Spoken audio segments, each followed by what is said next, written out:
Votre attention s'il vous plaît. Cet élément est en français. Contactez-nous pour savoir s'il est aussi disponible en la langue de votre préférence. Veuillez aussi noter qu'il est en audio uniquement. Dépourvu de ce fait d'image originaire. À présent, nous vous convions à suivre, depuis christequality.com et évangile-éternel.com, la rubrique Bible mot à mot, ou l'explication prophétique de toute la Bible, livre par livre, chapitre par chapitre, verset par verset, mot à mot. Elle est présentée aujourd'hui par le Dr Jean-Pierre Moubenga, ministre de l'Évangile éternel. Tous les enseignements du Dr Jean-Pierre Moubenga sont disponibles sur christequality.com/jpmoubenga.html. Bonne édification au nom de notre commun Seigneur et Dieu Jésus-Christ. Amen.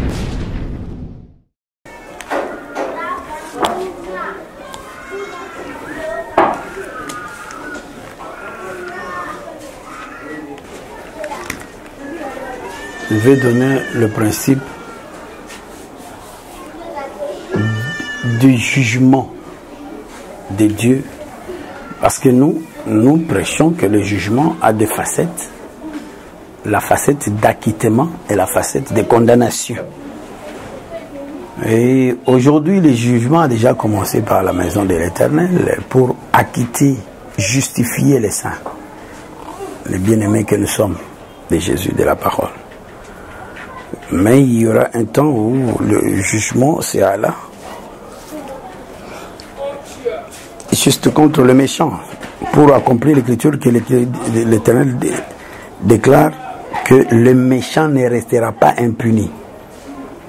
Pour accomplir l'écriture qu'il a prononcée à Azav dans son tourment à la vue, n'est-ce pas, de ce qui se passe sur la terre, les injustices et consorts.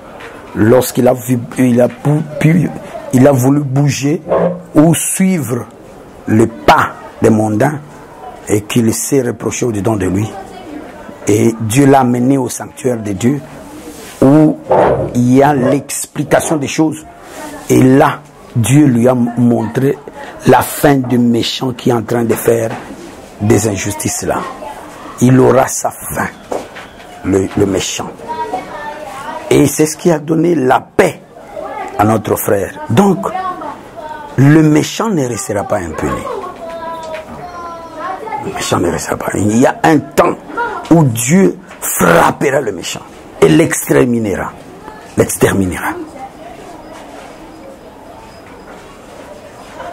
Et avant que Dieu n'extermine le méchant, Dieu est d'abord patient. C'est ce temps de patience. Ce temps de patience où Dieu permet à ce que son peuple vive l'injustice, que son peuple soit menacé, son peuple soit frappé. Ce temps-là, l'homme le supporte difficilement. Et c'est pour ce temps-là, de manière basculée, c'est-à-dire, cela peut s'accomplir, c'est cyclique, à tout temps. L'Écriture dit, il est bon d'attendre le secours de l'Éternel en silence. Le temps d'attente, c'est le temps où Dieu est patient. Et quand il est patient, il est en train d'accumuler sa colère contre l'ennemi. Pour que, au moment voulu, qu'il la déchaîne. Et c'est le sixième chausseau qui annonce la colère de Dieu. Qui montre les couleurs de la colère de Dieu.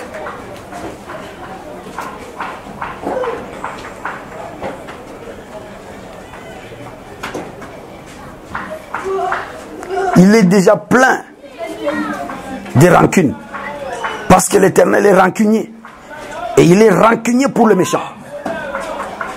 Il regarde rancune dans son cœur. Mais quand ça sera plein, il va vomir. Il va éternuer. Et là, c'est le sixième sceau qui annonce ces choses.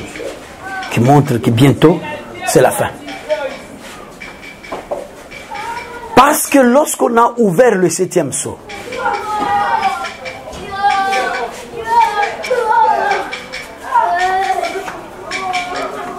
y a eu l'accomplissement, il y a eu début de l'accomplissement de ce que le sixième sceau a fait voir. Apocalypse 8, verset 3. Et un autre ange vint, et il s'éteint sur l'autel. Sur l'autel. Et il y a un encensoir d'or. On lui donna beaucoup de parfums afin qu'il les offre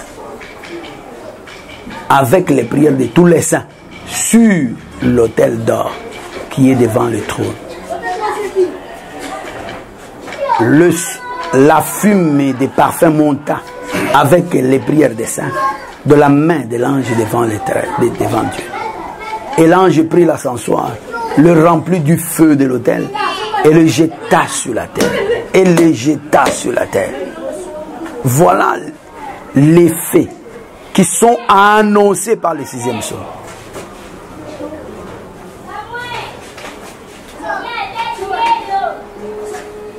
Et il y eut des voix, des coups de tonnerre, des éclairs et un tremblement de terre. Et les 7 anges qui avaient les 7 trompettes se préparèrent à en sonner. Ces 3 versets ici expliquent le sixième sceau. Et cela se trouve dans le 7e sceau. Verset 3, 4, 5, 6. Et la fin, c'est que les 7 anges se préparèrent à sonner les trompettes de condamnation, à manifester le jugement de condamnation.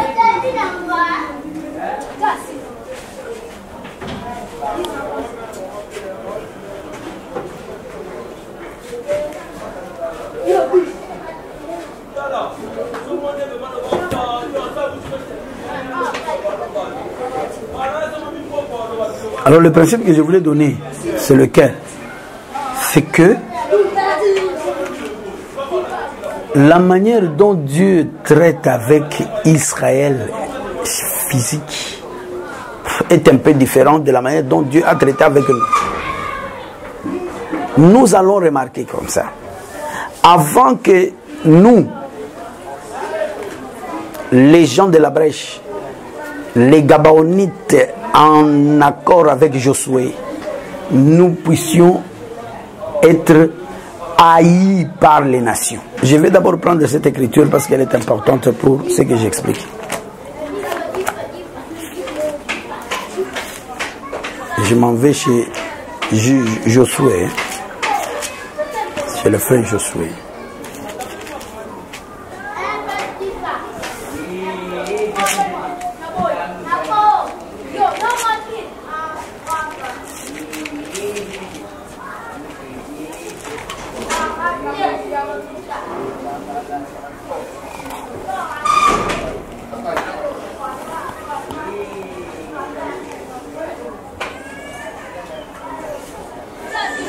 Lisez le chapitre 10, verset 1.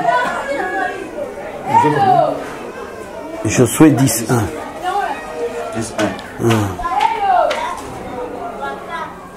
1. Adonis Sédek. Et même 2.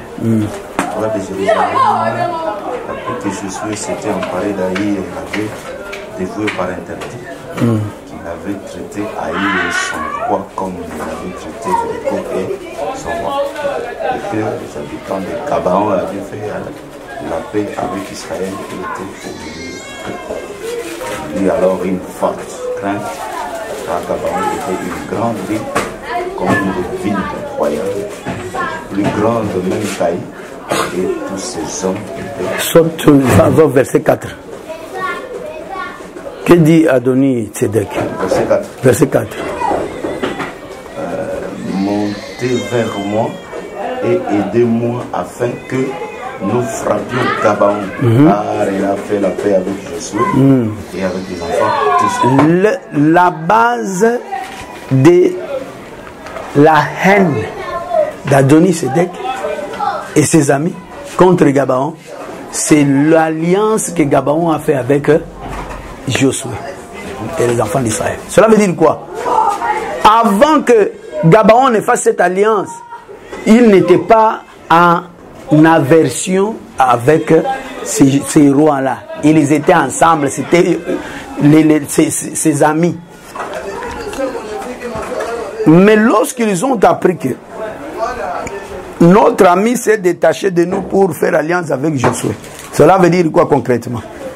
Nous, la partie des nations qui avons abandonné le monde, notre frère Satan, notre camarade diable, pour aller vers Jésus qui est Josué et faire alliance avec lui et les enfants d'Israël, nous soumettre à la loi d'Israël aujourd'hui.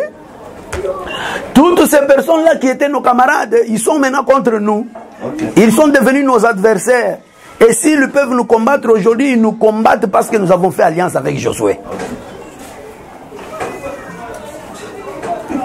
C'est pourquoi les Gabaonites, c'est le peuple de Dieu. Oui. C'est nous. C'est nous qui sommes Gabaonites. Nous sommes des nations, mais qui avons abandonné nos amis Adonis, Zédek et les autres pour aller vers Josué, qui est un étranger. S'il est venu de loin pour récupérer la terre. Donc, Adonis pouvait dire que ces Gabaonites sont des traîtres. Ils nous ont trahis, ils ont laissé notre alliance pour aller dans l'alliance de Josué.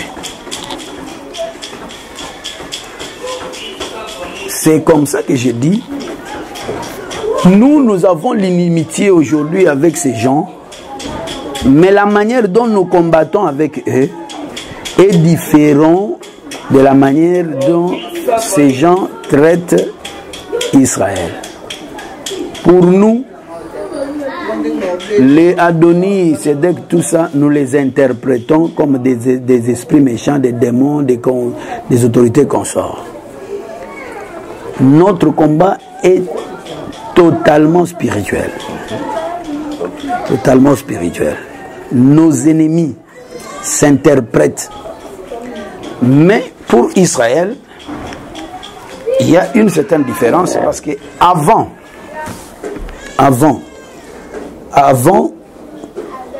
que Gabaon puisse faire alliance, ces gens-là combattaient Israël. Là, nous voyons Daniel chapitre 2, Daniel chapitre 7. Nous voyons tout ce qui se passe là. Comment il y a eu des ennemis d'Israël, même en collaborant avec Apocalypse 17, où Jean nous parle de cet ennemi. Nous voyons l'Égypte, nous voyons la Syrie, et puis nous entrons dans la nomenclature de Daniel pour voir les autres. Jean représente les 4 royaumes là. Ce sont les ennemis d'Israël. Donc il y a là, la différence qui se fait, c'est ce que tu dis là. En Israël, c'était des armées physiques. Quand on parlait de Médo-Perses, c'était pas des démons, mais c'était vraiment des démons cachés dans des corps physiques et qui combattaient physiquement.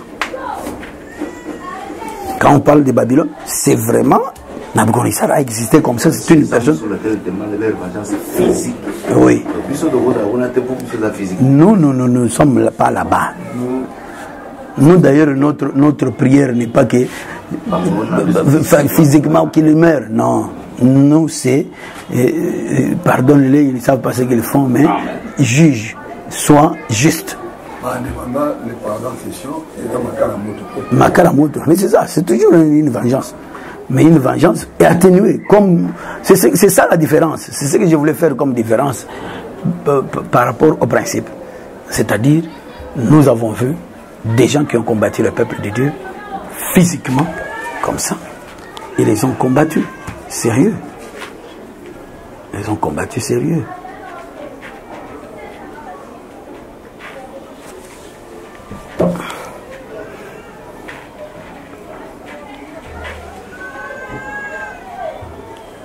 Maintenant,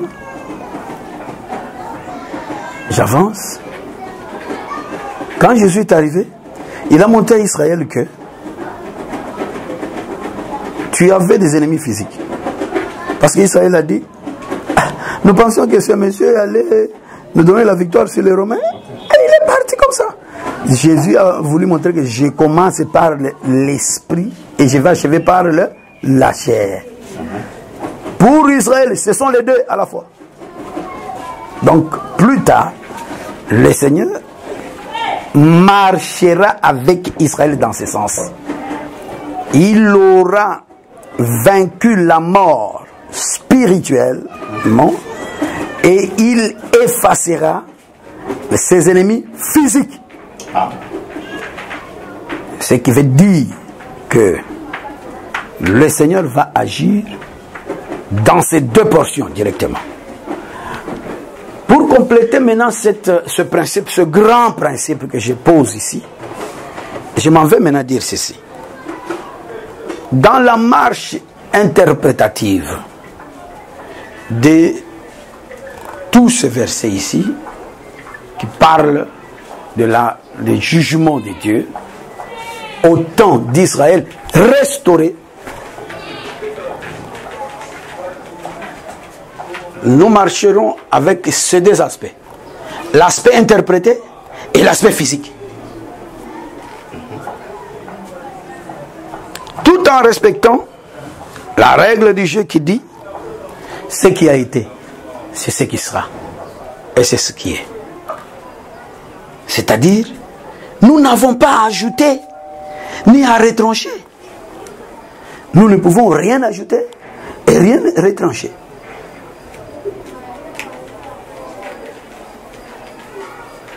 Là pour nous. Pour Nabiso Nini. Parce que je suis en Israël avec les Israélites restaurés. C'est là où je suis. J'ai dit deux aspects. Nous, c'est seulement l'aspect spirituel. Mais là-bas, c'est les deux aspects. Mais je suis en train de sélectionner en leur temps. En leur temps, qu'est-ce qu'on fera par rapport au physique? Et comment savoir que cette écriture parle du physique? Cette écriture parle en même temps du physique et de l'interpréter. Et cette écriture parle seulement de l'interpréter. En leur temps maintenant. Parce qu'ils marchent avec les deux.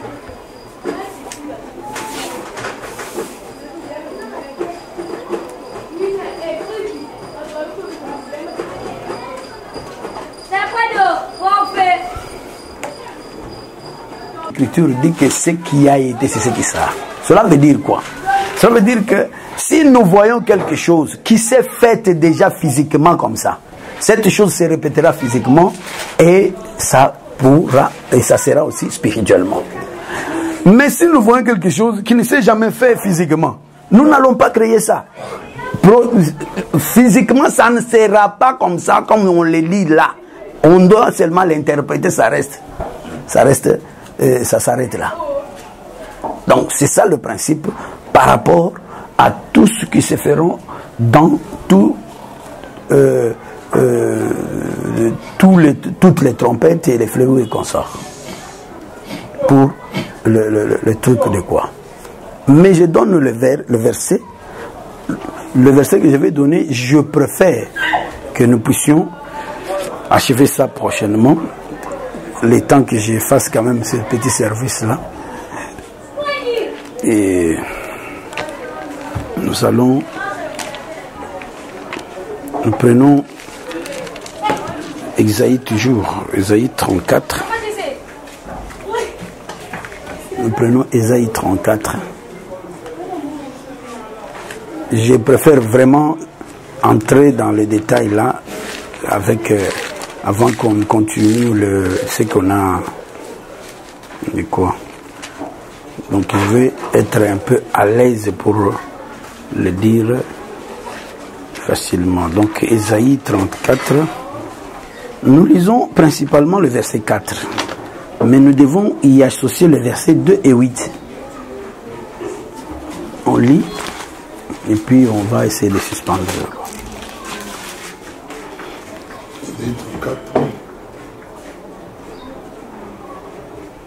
Verset 4. Hein? Verset 4, et puis verset 2, et puis verset 8. Verset 2, verset 4. Vous avez dit 34, 4, hein? Verset 4, c'est la base. Mais cela est complété par le verset 2 et le verset 8. C'est qu'il faut commencer par 2, hein? Tu peux dire 2 jusqu'à 8. Ben. Mais 4, nous sautons. 2, 4, 8. 2, 4, 8, voilà. Car la colère de l'Éternel va fondre sur toutes les nations, et sa fureur sur toute leur armée. Il les voue à l'extermination, il les livre au carnage. 4. Toute l'armée des cieux, ses dessous et ses sont roulés comme un livre, et toute leur armée tombe comme tombe la feuille de la vigne, comme tombe celle du figuier. 8. Car c'est un jour de vengeance pour l'Éternel, une année des représailles pour la cause de Sion.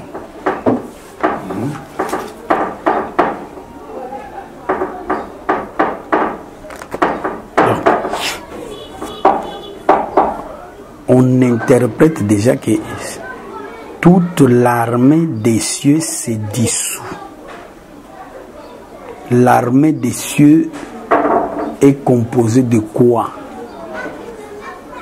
Il y a la garniture du ciel, le soleil, la lune et les étoiles, et qui sont aussi interprétables dans le bon comme dans le mauvais sens. Mais cela remplace l'armée, n'est-ce pas, du ciel, l'armée céleste.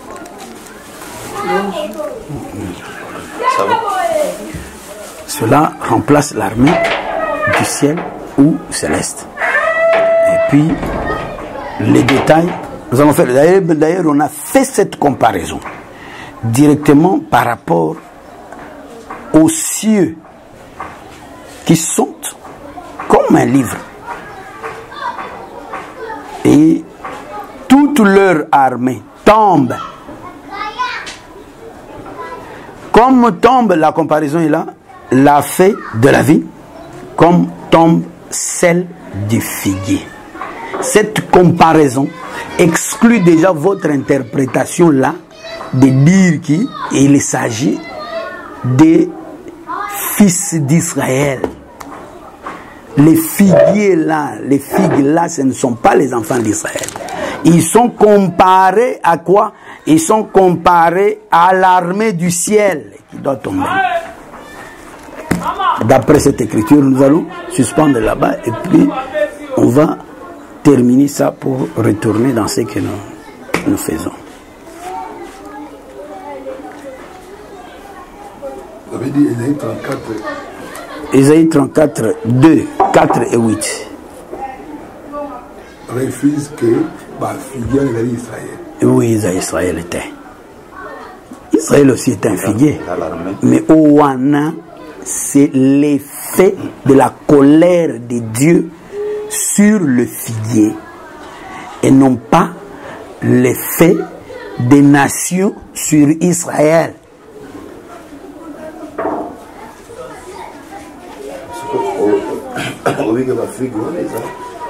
L'armée du ciel. Vous est-ce que vous avez bien Ésaïe 34? C'est pas moi, c'est Ésaïe 34 qui dit. C'est l'armée du ciel qui doit tomber. Je vais relire ça. Maintenant, l'armée, on est dans le mauvais sens. Oui, l'armée là, c'est pas le. C'est la vengeance du Seigneur. C'est pourquoi j'ai dit relier ça, n'est-ce pas? C'est-à-dire, ce sont les ennemis. Oui. Nous relisons. Approchez, nation, pour entendre, peuple, soyez attentifs, que la terre écoute, elle et ce qui la renferme. Le monde et tout ce qu'il produit. Car la colère de l'Éternel va fondre sur toutes les nations. C'est ça le verset 2. Il n'a pas dit que la colère de Dieu va se fondre sur Israël. Non. La colère de Dieu va fondre sur toutes les nations.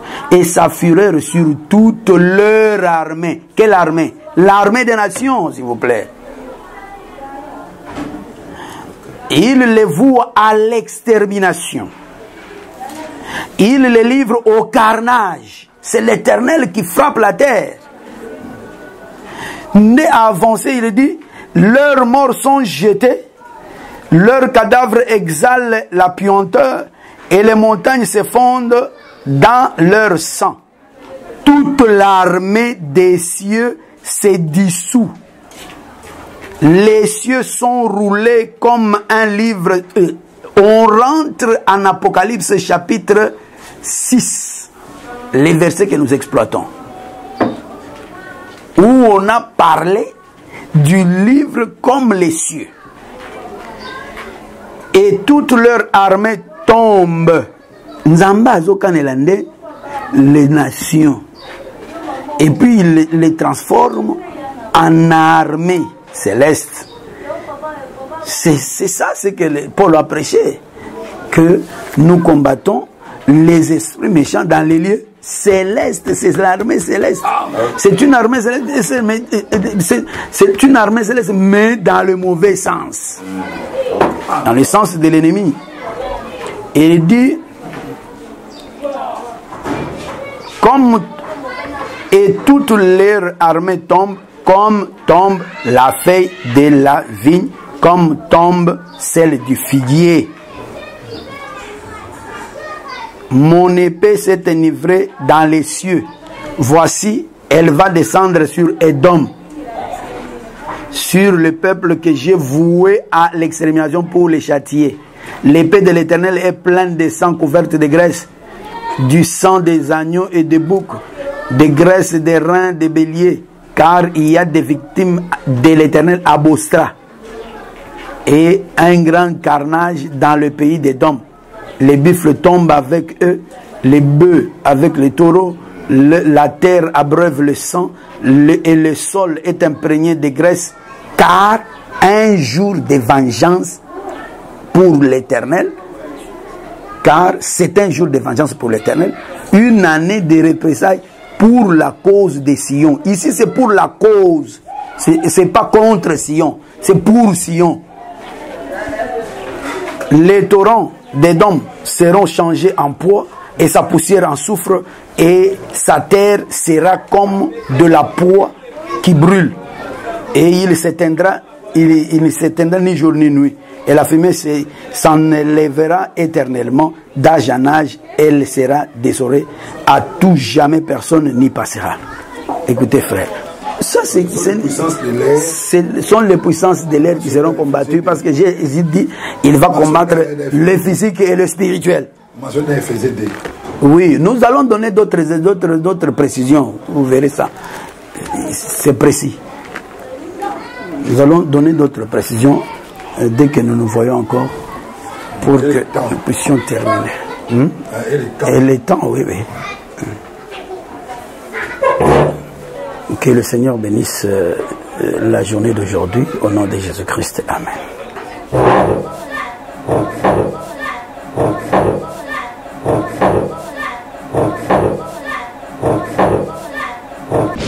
Merci d'avoir suivi ce message et que Jésus-Christ vous bénisse. Si vous avez une question à l'intention de l'homme de Dieu, si vous voulez que l'homme de Dieu prie pour vous, si vous voulez vous confier à l'homme de Dieu, ou si vous voulez tout simplement bénir l'homme de Dieu, contactez-le directement si ses coordonnées sont disponibles depuis sa page. Sinon, contactez-nous et nous lui transmettrons vos préoccupations. N'oubliez pas de faire un tour à notre page évangélisation pour voir en quoi vous pouvez vous rendre utile à Christ par cette œuvre. Que Dieu vous bénisse tous. Amen. ChristQuality.com. Les cieux en un clic de la souris. Évangile-éternel.com, le site de l'Évangile éternel. Christ et Quality Fondation, équilibrer la manne ramassée dans le désert de sorte que chacun ait un numère.